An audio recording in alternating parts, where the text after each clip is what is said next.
Hello, everybody, and welcome to episode number 292 of the Board Game Barrage podcast. I am the Orange Tank, Neelan, and with me are the two co-captains of the ship, Kellen and Mark, the red and green tanks. Hello. Hello. Are tanks fireworks? Am I wrong? Tanks are fireworks. Everyone has always said Okay, this. Yeah. good. That's meta. That's what Katy Perry was singing about. Oh, no. Yeah, fireworks is actually a song about World War II.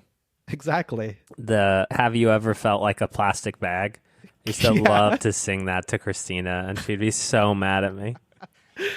Amazing. This week on the show, we are going to be doing a quick-fire lightning round of topics. We have a lovely form that people can send in their topic suggestions at boardgamebarrage.com/topics, but sometimes these don't necessarily justify a full episode, so we're going to go through some of our highlights from that feedback form and pick the ones that we think could just be a nice little quick lightning round of smorgasbord of topics. They're almost hot questions that must be answered, but could only be answered in this lightning round. Exactly. If not, they would never be answered, and answered they must B. be. Before we get there, we're going to be talking about some of the games that we've been playing this week, and this week we've been playing Gift of Tulips, 535, and Anunnaki, Dawn of the Gods. Let's kick it off with Mark and Gift of Tulips. Yeah, so as you guys know, I'm always on the hunt for card games that are short on footprint and playing time, but that are full of tough decisions. That's what I'm always on the hunt for, right, Kellen? I got a little concerned because the way that you said that you were on the hunt, I was a little like, there's other things you must be hunting, and I'm not sure we should talk about them on the show. I would love to know what you're implying, but I don't know what I'm implying. I love the don't- mystery of it. Yeah, I'm a You're the huntsman. one who talked about the hunt and this little look in your eye. Stand by it. I completely stand by it. I love it. So anyway, I'd heard good things about Gift of Tulips by Sarah Perry and published by Weird Giraffe Games, so I decided to check it out. In Gift of Tulips, you'll be working with 4 suits of cards represented by 4 different colored tulips. And each of the cards have a value somewhere between 2 and 4. So that's basically what you're working with. And those are really the only components of the game. On your turn, you're going to draw a card from a deck and take one of 3 actions. Then you're going to draw another card and take one of the 2 actions you didn't take with your first action. So basically, on your turn, you're taking 2 actions. Each of them must be different. The 3 actions are pretty straightforward. You can either keep a card, give a card, or add a card. So let's start with that last one, adding a card. This is sort of the focus of the game in some ways. So when you add a card, what you're doing is you're adding it face up to a pile of cards of the same color in the center of the table, sort of a shared pile of cards. And then you're adjusting the 4 face-up piles of cards based on the cumulative value of the cards that have been played there. So, for example, if there are 14 points in total of blue tulip cards, they're going to be ranked first in front of 10 points of orange tulips, which are in front of 8 points of pink, which are in front of 7 points of red, for example. But then if on your turn or on somebody's turn, you added a 4 value card to the red tulip pile, then it's going to be worth 11 points, and you'd move it up to second place in this example. You're doing this because at the end of the game, whichever color is in first is going to be worth the most amount of points for an area majority sort of scoring, and then subsequently second place will be worth the second amount. The way you determine who wins each of these colors at the end of the game has to do with that second of the 3 actions that are available to you, which is the keep action. So this is another of your one of 3 choices of actions you can do. If you decide to keep a card, you're going to be putting it face up in front of yourself, and the number of points you have in it determines if you win the area majority of that color at the end of the game. Furthermore, if you decide to keep whatever color is currently in 3rd or 4th place, which are the ones that would be scoring the least at the end of the game, you immediately get a couple of victory points. So, for example, if like the blue tulips are currently ranked 4th and therefore unlikely to score very much at the end of the game, and you decide to do the keep action to keep it in front of you because you've taken the lowest rank of tulips or the second lowest ranked tulips, you immediately get victory points on the spot. Finally, the last choice that you have is the gift action. This is sort of an interesting mechanism. And here you're doing a similar thing to keeping a card, which I just mentioned. But as you might have guessed, this time you're giving the card to an opponent to put into their own tableaus. So you're obviously here incentivized to give them one of the worst ranking tulips because you don't want them to, potentially score the highest ranked tulips. But much like in that keep action, if you give your opponent one of the top 2 ranked suits of tulips or types of tulips, you get victory points immediately. So again, if you draw an orange card and orange is currently the highest ranked tulip and you give it to somebody because you're giving them a chance to, score something that's going to be worth a lot at the end of the game, you again immediately get victory points to sort of compensate for that. You're going to keep doing this until the deck runs out, at which point you're going to figure out whoever is leading each of the colors and score them based on how each suit ends up being ranked. There's a lot to like about the game. As I said at the start, this game doesn't take up much space. It plays in under half an hour, I would say. It has a lot of interesting decisions. Even has a little bit of Biblios flavor, which with the whole flip a card and immediately be forced to make a decision thing. Khan is itching to make a comment here. I was actually going to say it, so you just beat me to it. But I do think you've gone off the Biblios. Like, I don't think it's even in your top 50 anymore, based on how many times you've mentioned it. Yeah, exactly. It's not happened in months. Look, if I was to talk about the game that I play the most, rather than try to bring the listeners, new, fresh games, then this podcast would be all about Biblios all the time, because I'm always playing Biblios. What is it you say you're trying to do every time you get on the podcast and start recording? I say that I'm trying to give the people what they want. Okay, and what do you think that's my I'm guiding trying to force. do? That's my like, guiding what's the mantra. difference between your guiding force and mine? I'm trying to give the people what they want, and you're trying to get in my way of that. Oh, yeah. It's a very adversarial Block thing we've got going here. Yeah, exactly. At all times. Yeah, That's good. right. Okay, I was glad you figured that out. 292, right? It only took me, 292 hours of doing this. Anyway, I'll say that the game does take a little bit of a hit for me because if you're not playing it one-on-one versus like a single opponent and are instead playing it multiplayer, and I think this game can go up to 6 players, there can be a little bit of a feeling like, are you targeting the right person here with the, the gifting action? Are you giving someone an advantage when you shouldn't be? That might feel a little too arbitrary and or mean, I guess, to some. That said, that probably shouldn't be too much of a big deal, partially because the game is as short as it is, but also because with the range of cards going from 2 to 4, you're probably not going to suddenly find yourself in some wild swing of fortune or anything. Like the band of scoring is pretty narrow there. I liked it again, and given how quick and small it is, even if you don't love it, it's over pretty quickly and is pretty inoffensive, aside from that whole who should you be targeting issue that I mentioned earlier. While I don't think it reaches the heights of the aforementioned Biblios, certainly not Biblios, but also other games that play in this space like Arboretum or Peep Mots or Zany Penguins, Capital Lux, it's probably a little gentler than those, which I do prefer to this. But again, a little gentler. So it feels like a pretty good family weight game that would feel easy to teach and play.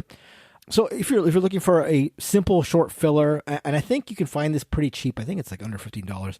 That gives you, a decent amount to think about. I would check out Gift of Tulips. Oh, and I also believe this is available on BGA now as well. I played it a couple times there, though I think this game suffers when you play it async. So I guess if you want to try it out, I would suggest trying to do it like real time. But anyway, that is Gift of Tulips by Sarah Perry and Weird Giraffe Games.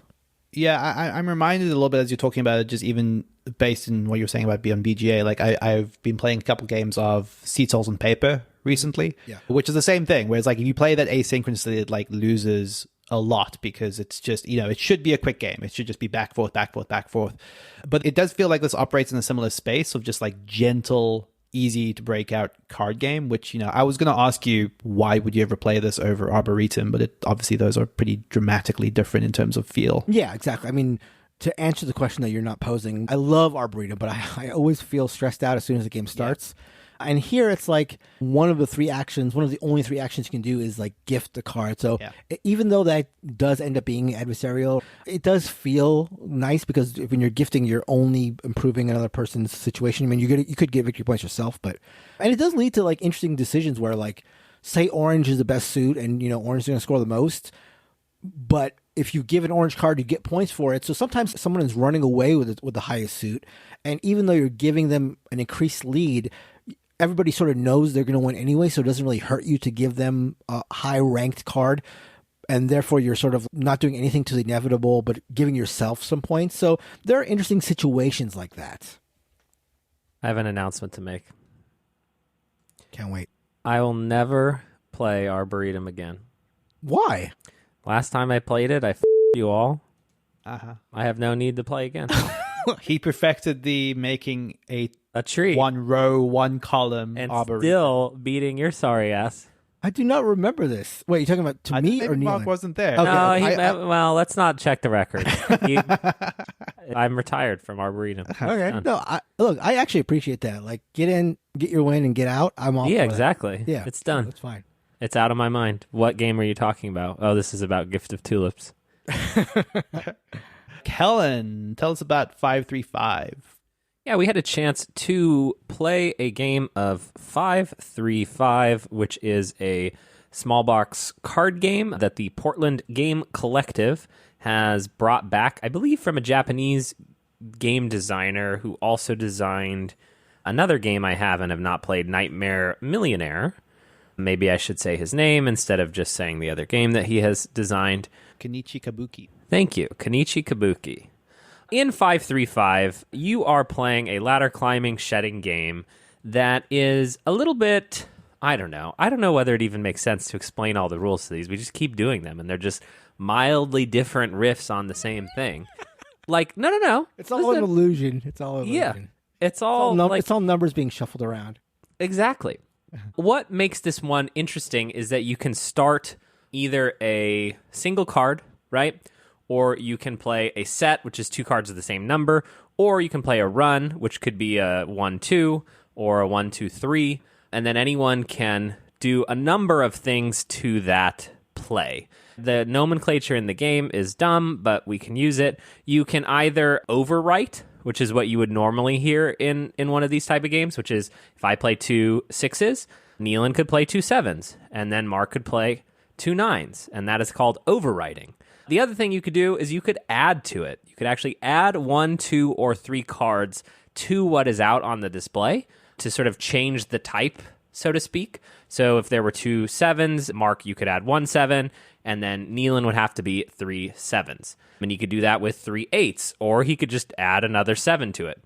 There are only 4 of each number in the 4-player game, so that would then need to be beaten by 4 cards. There are a number of other little wrinkles, one of which is the rule of 8, which is that when an 8 is played during a trick, not the first hand, it just immediately wins.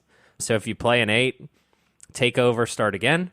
And then the other one is that runs are actually going downward while the overriding and the sort of sets are going upward. So you can't have a trick that's sort of changing midstream, as it were, which reminded me in a way of a little bit of Planet Cute, which we recently did, where you kind of don't know where it's going. That one is a little bit more deterministic, I would say, or this one is perhaps a little bit more chaotic.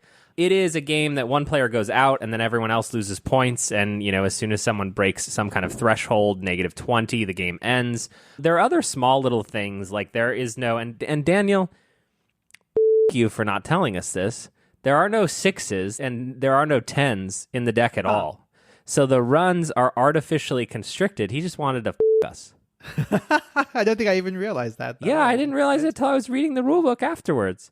But it would have been try hard for me to ask, so I'm glad that I didn't give up there. I would say that this is quite good, and one that I'm probably going to seek out and buy. It is quite cute looking. I would say it is sort of a next level one for me, a little closer to like Haggis and a little further from Scout. Where Scout, I'm like, maybe I could get Mom to play it over Christmas. This one probably could, but again, I think Scout would just be superior in that setting, or Planet Cute, or American Bookshop, or I could keep doing ors. We could just edit this so we could say every ticker we've talked about in the last 6 months.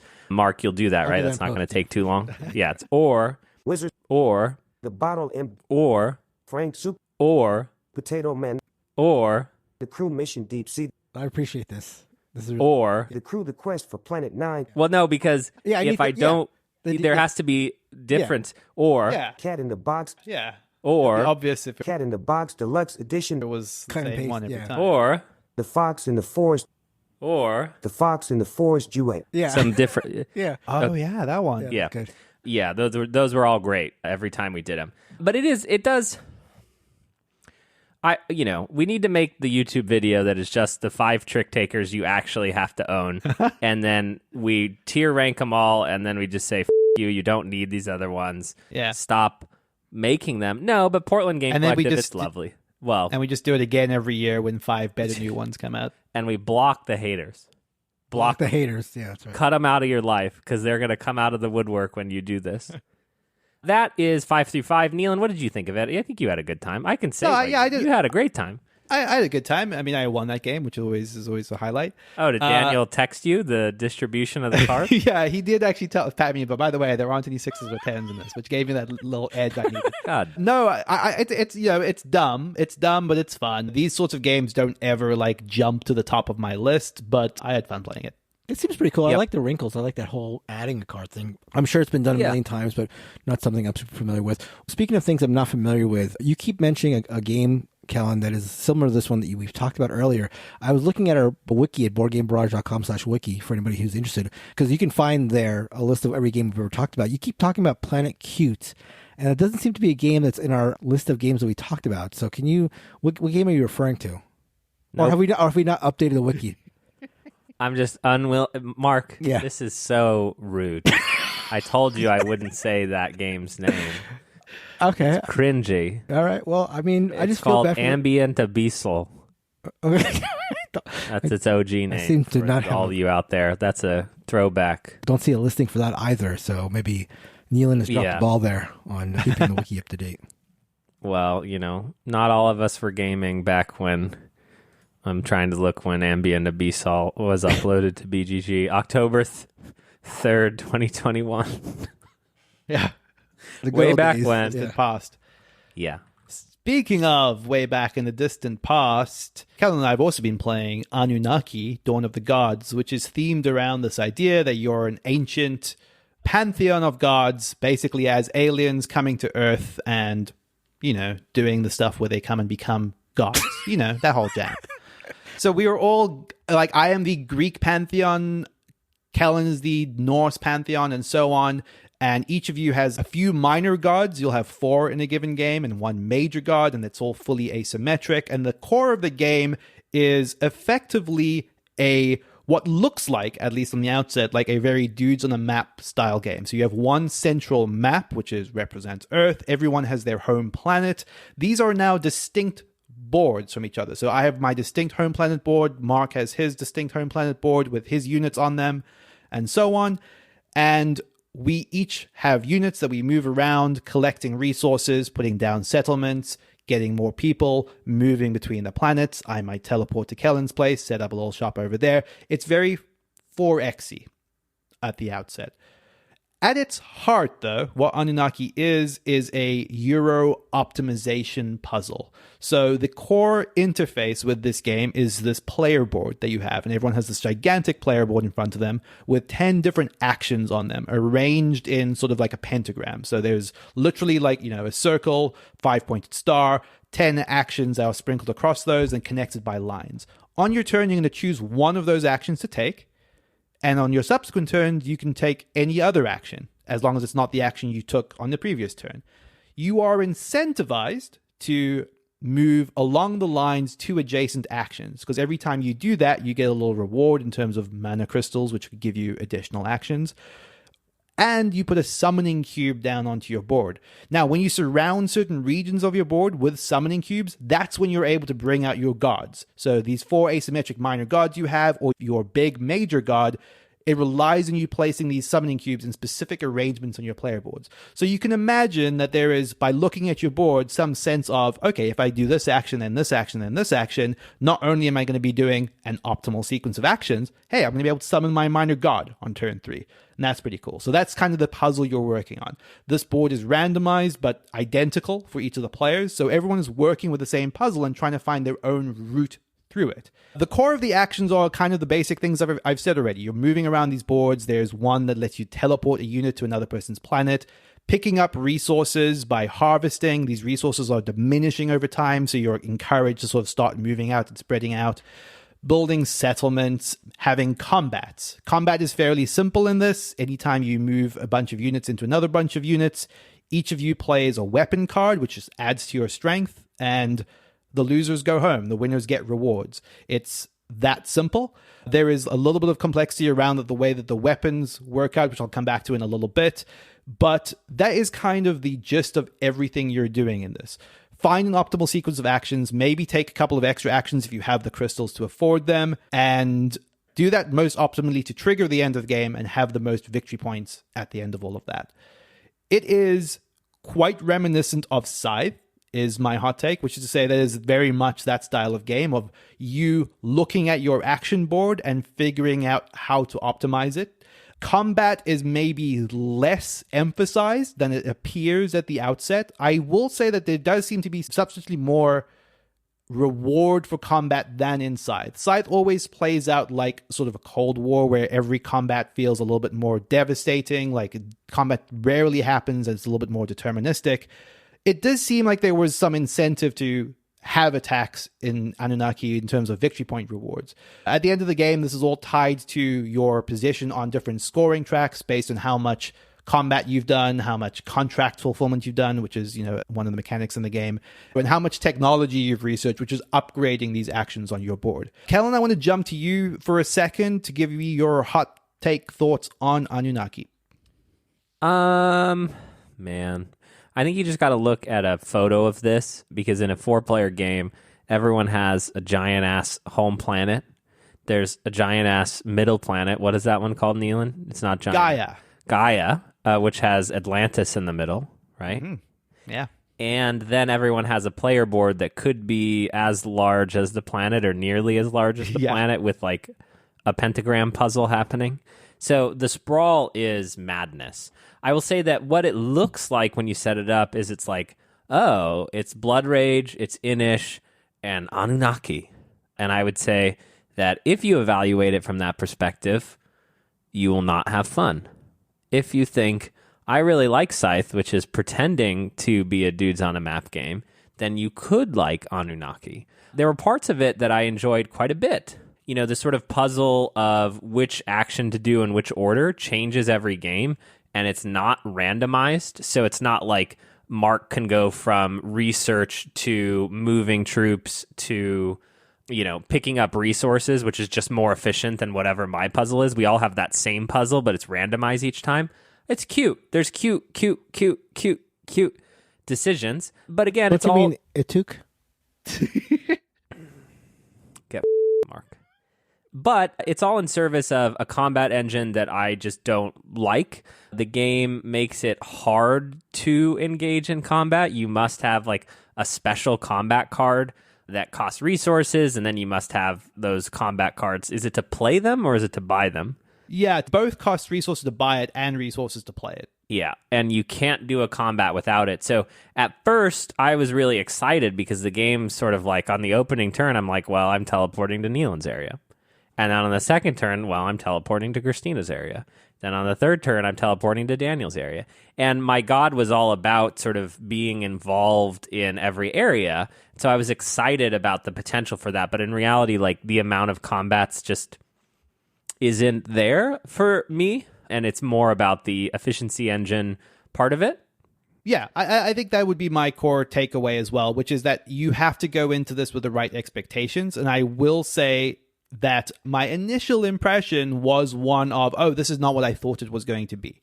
I think taken with the view that I'm now suddenly very excited to return to it with is, oh, it's Scythe. It is kind of very much a Scythe-like game, which is to say that it is about optimization of your actions. You are going to get in each other's faces, and I do think that you will be sufficiently annoyed or blocked by other players. Like, interaction in that sense, definitely present. But I do think that the game wants to gate you to saying that if you're going to do combat, you're probably not going to do a lot else.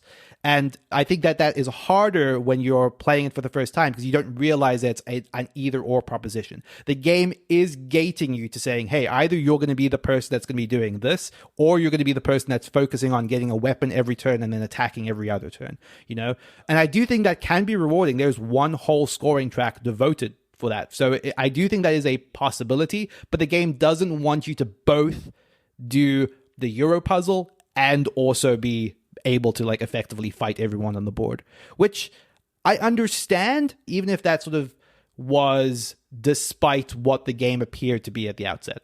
Yeah, I think that if this game had no pedigree, and by pedigree I mean Simone Luciani, Zulkin, absolute banger. Voyages of Marco Polo, Barrage, like Newton, that was a mistake of his, but we can forgive that.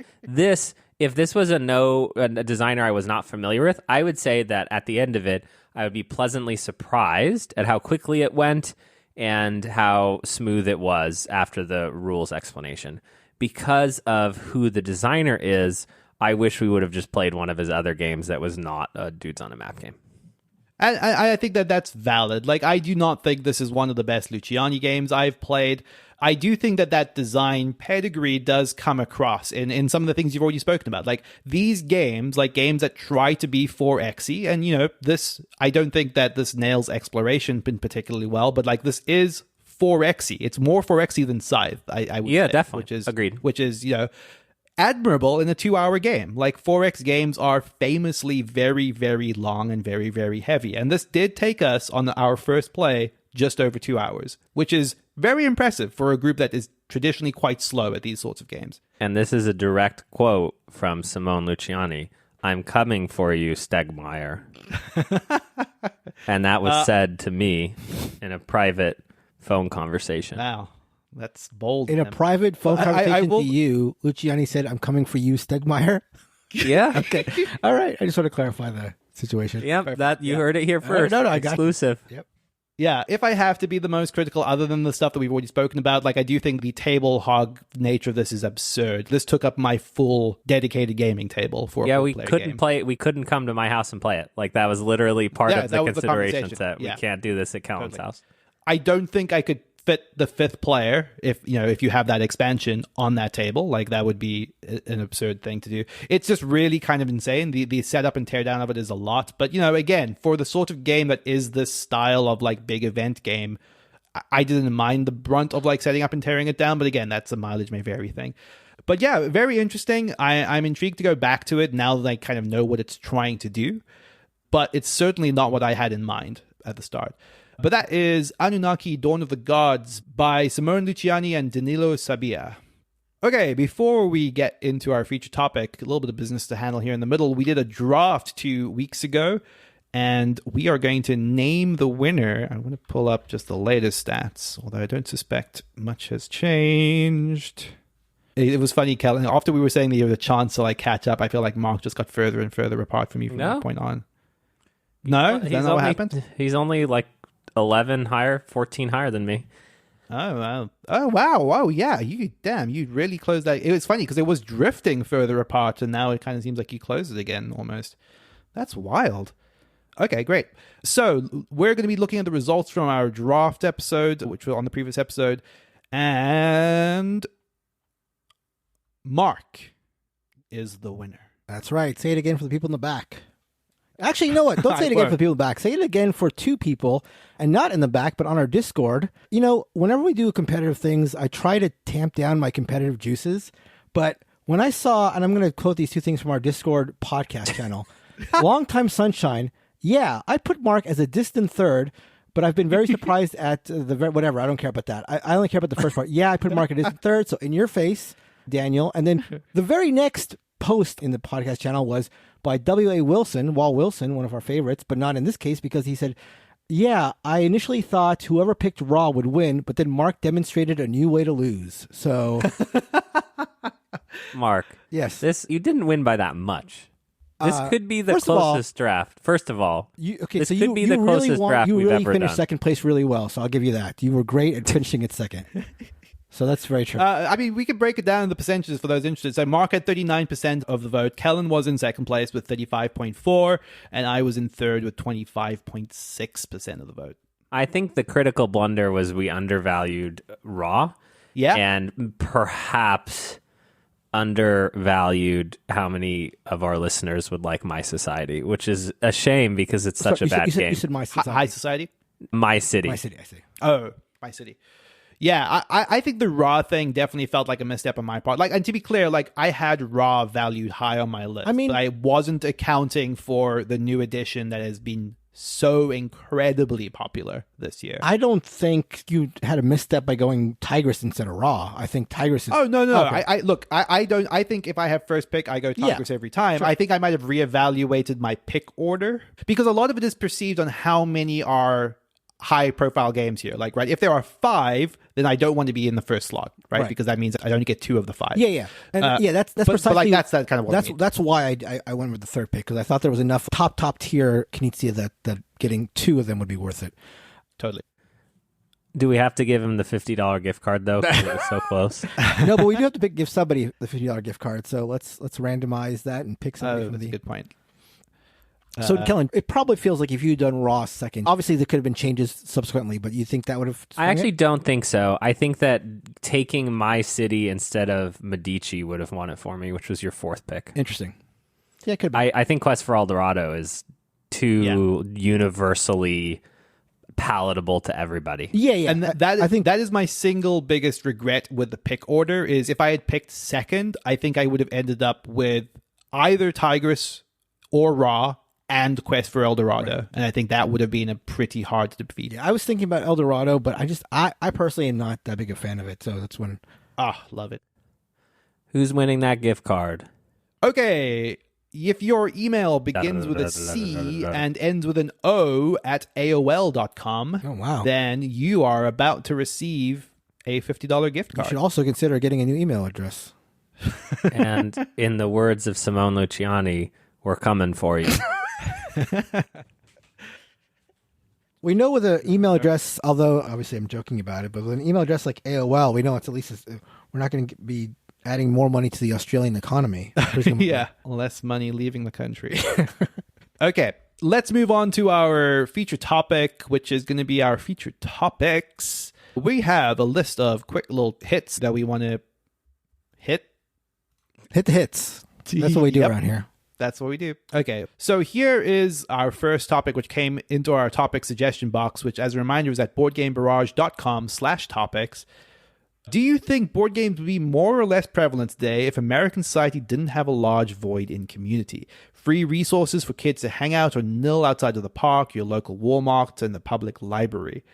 Same goes for adults. It's hard to make friends as an American adult. If this wasn't the case, would we play board games as often as we do? Okay. First of all, I'm questioning whether this is an American that has written the question. Based on the free resources for kids to hang out are nil outside the park. Again, it's not incorrect diction. It's not the phraseology here is suspect.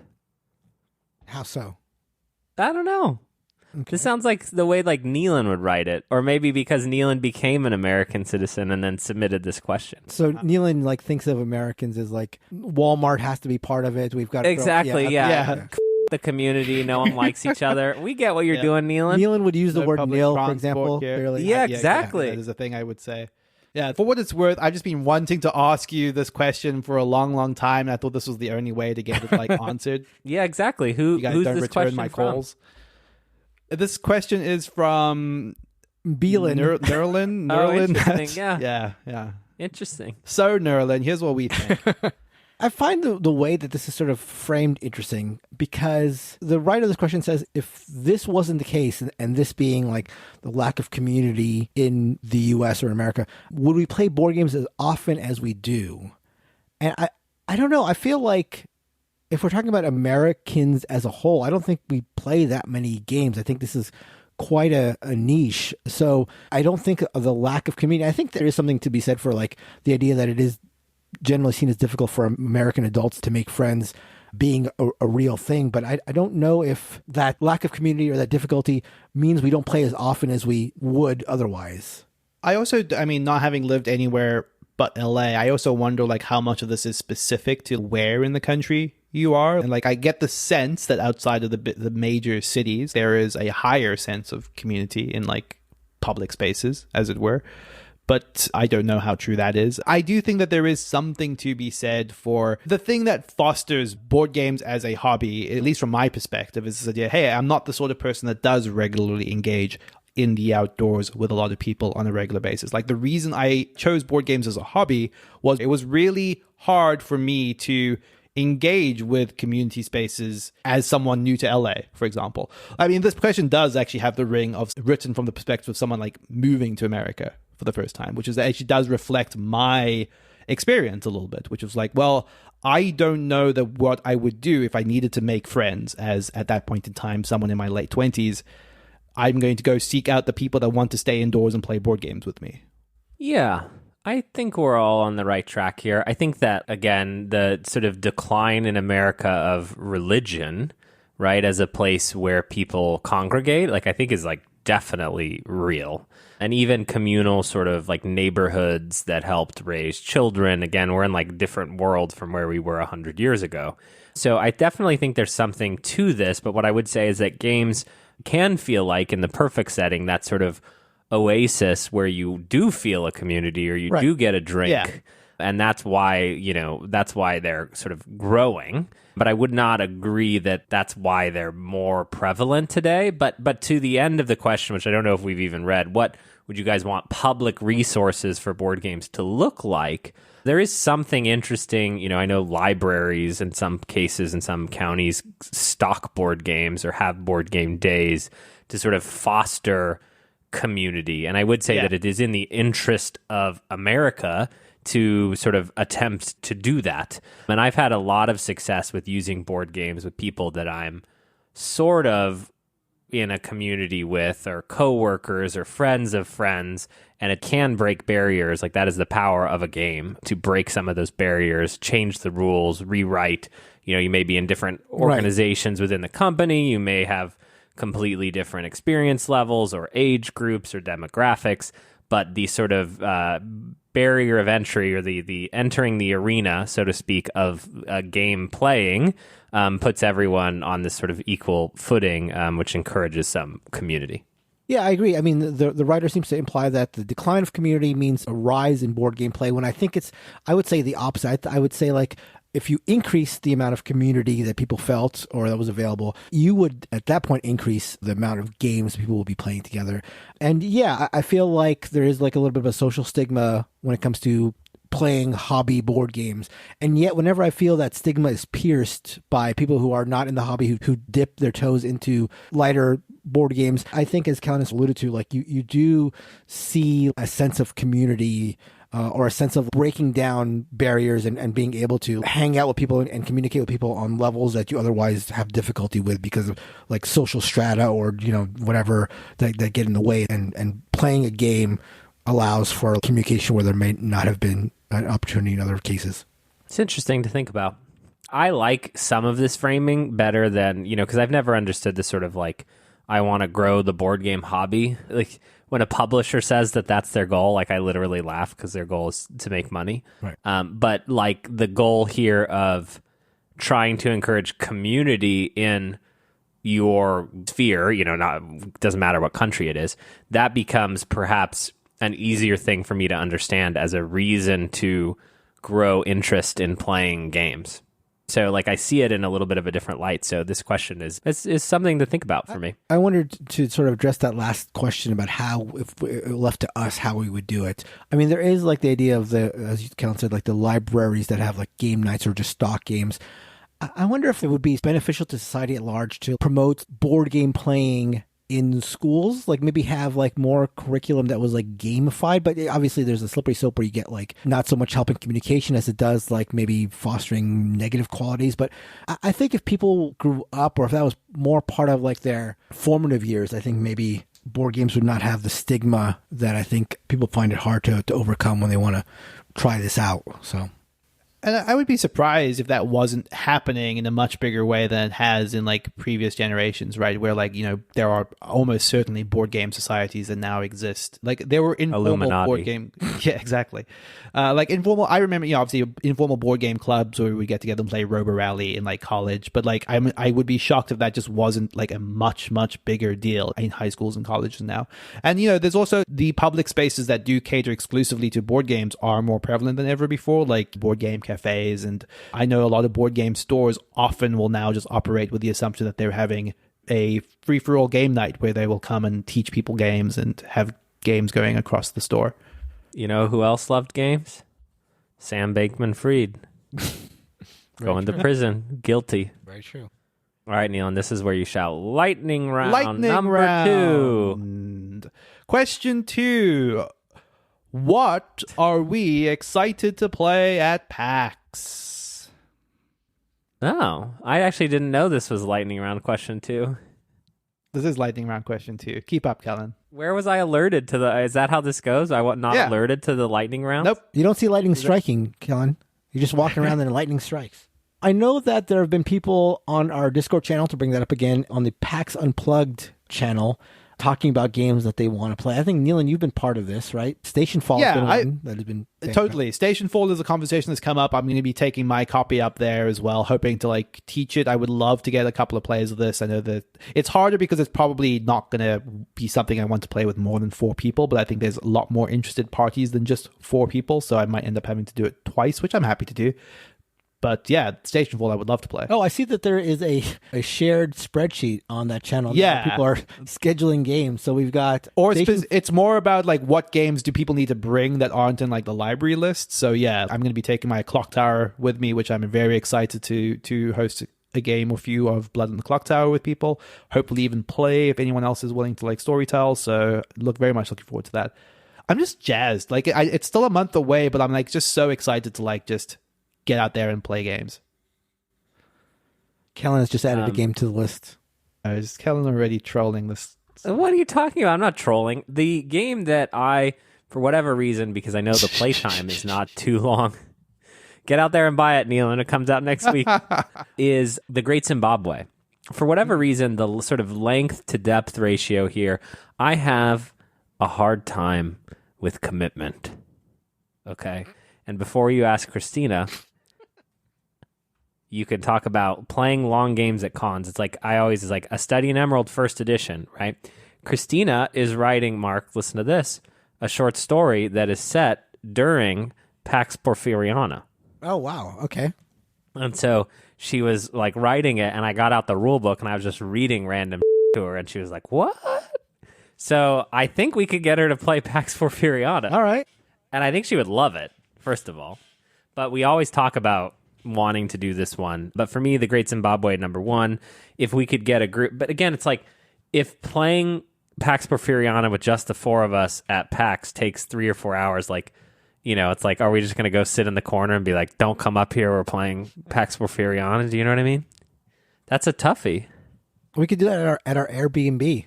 Late night. That's right. Pax Porf. That's the after party. Actually, okay. Do we want like a banner? Do you know what I'm saying? At other conventions, some of these podcasts have like a banner that's like, here we are, like here's our meetup. And we just put up like fake signs. You're running the math trade, so it seems like we need a rainbow banner with the BGB logo. And then we'll put up a little thing that says math trade, like, and then we'll take it off, and then it's just a banner, we can carry it around. Yeah. With our song sort of playing on a speaker. Oh, I love it. To it. Even better. Yeah, boombox, like an old 80s They'll boombox. say, why is this country song playing over and over again? We should do that. We could swing a banner in a month, right? A banner in a month, yep. That's our pledge to you. Sign me up. Lightning round number 3. Wait, did you answer the question, Neelan? Beyond Stationfall? Yeah, I said Stationfall, Blood on the Clocktower. Blood on the Clocktower. Yeah, what a game! What a game! Yeah, no, I think maybe some more specific stuff that's like not like in that.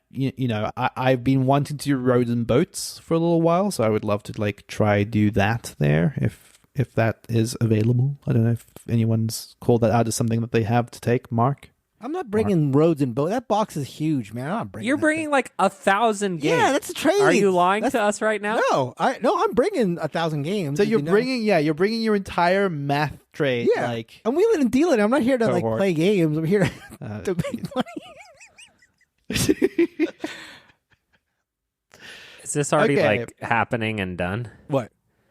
The trades for the... I think it's still No, yeah, that's actually a good point. If you're listening to this on the day or the day after it drops and you're interested in joining the math trade, I think you have like a day or two to add your games to it. So, lightning round number 3. Oh, wow. This energy. If you were to... Wait, real quick. The lightning's getting closer. That's why I'm doing sound effects. Yeah. Because it's like getting close. Yeah. Okay. You feel it? Exactly. Do you feel it, Howard? Do you feel the lightning getting you. close? It's electric in the air. Yeah. You're just excited to see me. Is that the tingling I feel in my pants from earlier? If you would have to put warning stickers onto games for public consumption as like, let's say like a ratings board, what would you put onto some of your favorite games, or any games in particular that you feel like need warning stickers for the general populace. Okay. So this is stolen from BGG. Yeah, And it for was a very shame, popular topics thread. matter. A very popular thread with 3 responses to it. I love the idea of this, which is like if you had a library or whatever and you had to put little like warning labels on the games in your collection, what would they come with? I think there are some like easy ones that are cited in this thread that I really like you have to lie in this game. I would love that on the little someone's perusing and like Christina would be like, great, I'm not playing that game. Right. Or something really easy like the rules explanation takes more than 15 minutes. This really happened. Okay, this is a true story, like a true crime, Mark. Okay. We're playing Anunnaki, Dawn of a God, whatever. And Neelan and Daniel, I won't name names, but it was Neelan and Daniel. After the rules teaching, turn to each other and say, oh, not bad. The rules was only 27 minutes long. And I'm just like, we sat here for a half an hour not doing anything but listening to Neelan talk after he'd already set up the game for 30 minutes. The game was completely set up. And they were both like, oh, not too bad. And I'm like, are you serious right now? Okay, are you out of your minds? I do want to like add some context for this. Why which would is you do I that? had because it's important. We're not just like huge dorks that were celebrating the fact that we had a half-hour rules explanation. That was the implication. No, there's no implication. But what happened? There was a prior because like I was actually fairly surprised because what is a very like massive game. I was expecting this to be like 45-minute teach, and I said to Dallin before, I think I could teach this in 20 minutes. So it was almost like a challenge, and it was closer to that than I expected. How far we've fallen as gamers. We're 27. It's not that you're a dork, Neelan. I mean, we know that, but this is exactly separate. That's established. It's that like going over 20 minutes and then like being like, yeah, that was acceptable. Yeah, it's exactly. like is so far beyond. You're like the meme where it's like someone teaching someone a new. Anyway, it actually for the complexity of the game, I get it, but I did have a like that's moment what we were trying to say. That is what we were trying to say. It was surprisingly short for how complex a game it is. It wasn't what you were trying to say, Neelan. It was how you did it. It's how you said it. It was the high five that they gave each other. Yeah, exactly. Good job, man. No, I think that I think that's a great one. I think literally the thing I most would want in like board game libraries when we've gone to conventions is how long would it take you to learn this from the rule book? That is a good one. Because that's always a huge deal. It's like if I'm going to grab this and try to learn it from scratch, how long is that going to take? I wouldn't mind like a cover-up sticker that covers up the amount of players and it changes it to like best with 2. Yeah. Or like don't even try 5. Adds one at the bottom and removes one from the top. Yeah. Or like a real playtime. Right. You know what I mean? Right. Cover up the playtime. Okay, lightning round number 4. Oh, wait, what? We're going to 4? I thought this train stopped at 3. Do you have any board game tips that are not specific to a particular game? Who submitted this one? I don't know. That's anonymous, Callan. Melon. It's Melon Paker. Melon Colin. I submitted this one. You idiot. Okay, this is real. I'm serious. This is based off the tip. This is a pro tip. This is a YouTube video, clickbait. All the content creators make this video. The 5 things you must do when you're a modern hobbyist board gamer. 1 is download the PDFs of the rule books for all of your games. Imagine if you could go on your iPad or your iPhone or your Apple product, because we don't use Android here. Never Android. And you had a full directory of all your games. That has come in handy quite a few times for me, even when it's 2 people searching a rulebook at the same time or being able to search within the rulebook for a word. It has actually like been very, very helpful. So that is one of my 5 tips for my YouTube video. Yeah, I can second this. I usually have a PDF on like a Google Drive folder that's just like every rule book that I'm basically literally every rule book as I'm learning it, I will download a PDF. Really? Okay. I've never done this except in situations where it calls for it at the time or, you know. Yeah, The reason I actually utilize this most often isn't actually really for the same context as Kellen's, but it's more often than not if I'm playing a game on Board Game Arena. I just like having the rules text nearby, and it's not often, I'm not going to go break out, even if it's a game I own, I'm not going to go break out the rule book for it to like play it on BGA. So Like an animal. Exactly. Would you guys say that one of your tips is logging your gameplays on BG Stats? 100%. Absolutely. I mean, obviously, I'm not going to steal Mark's thunder for this, but I found intense value in doing that. Yeah, I agree. Like, there's value in for us as podcasters because I'm able to see if I've played a game before and how it's sort of stacked up over multiple gameplays. But also, I've started again finally adding commentary to games that I've played. In addition to taking down the scores, I also have been writing notes about the games that I've played. And I love looking back and reading stuff about what happened during the game. And it just helps me, remember fun moments or memories in general rather than just seeing a score line. So I think it's helped in multiple ways.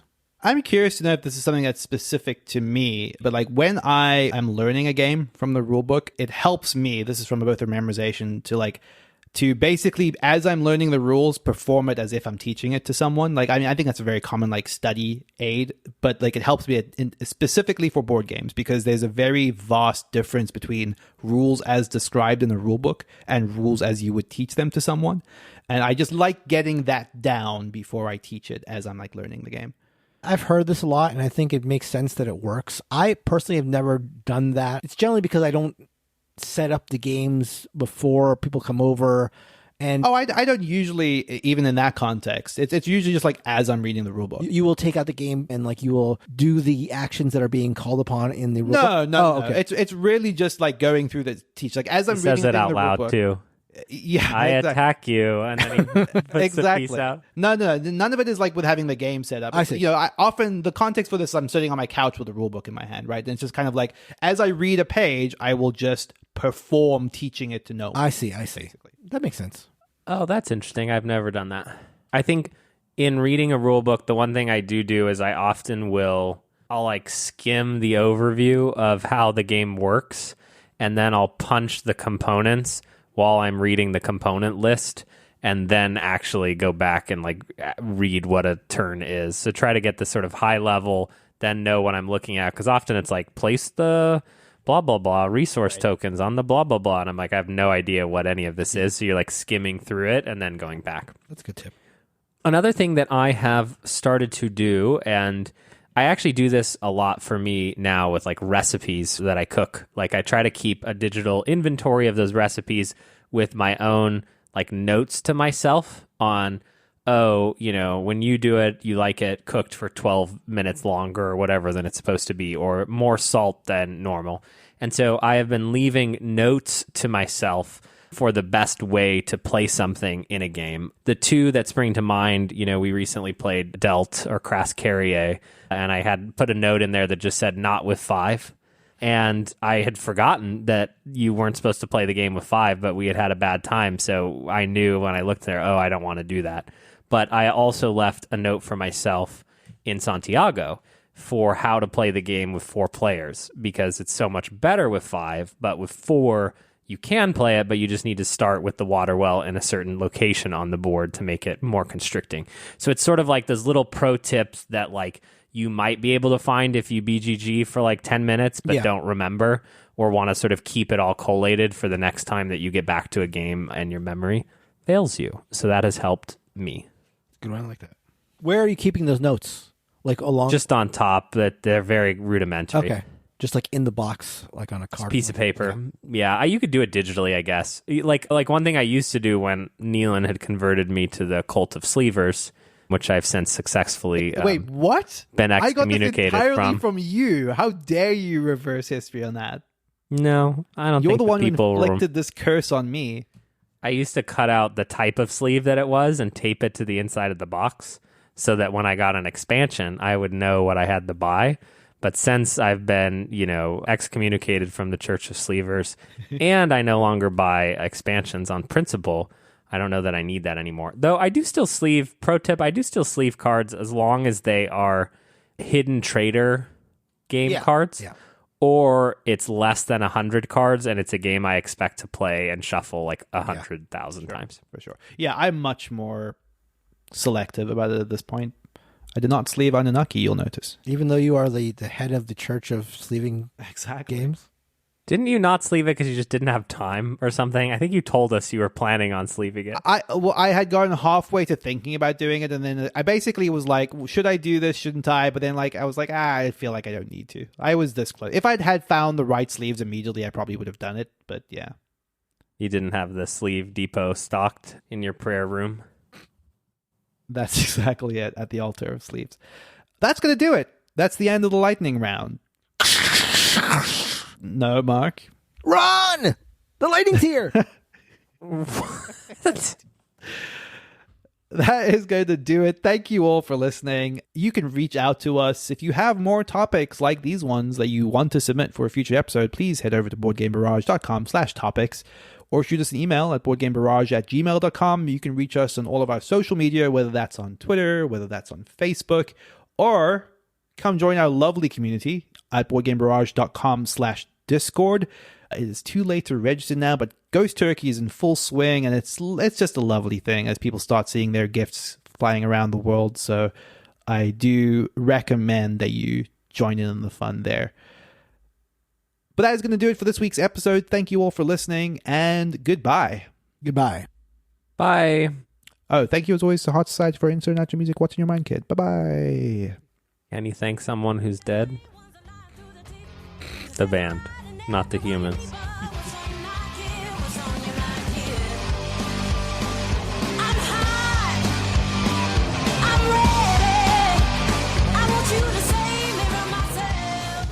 It's topics that you gotta hype it, Neelan. I don't understand what you're not a hype man. You know? Okay.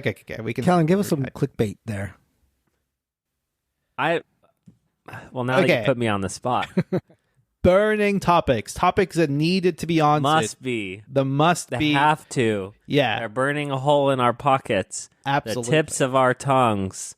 Our pants are tingling. You won't believe topic number 3. Yeah, you won't believe. That's great. Uh-huh. Okay, our first one.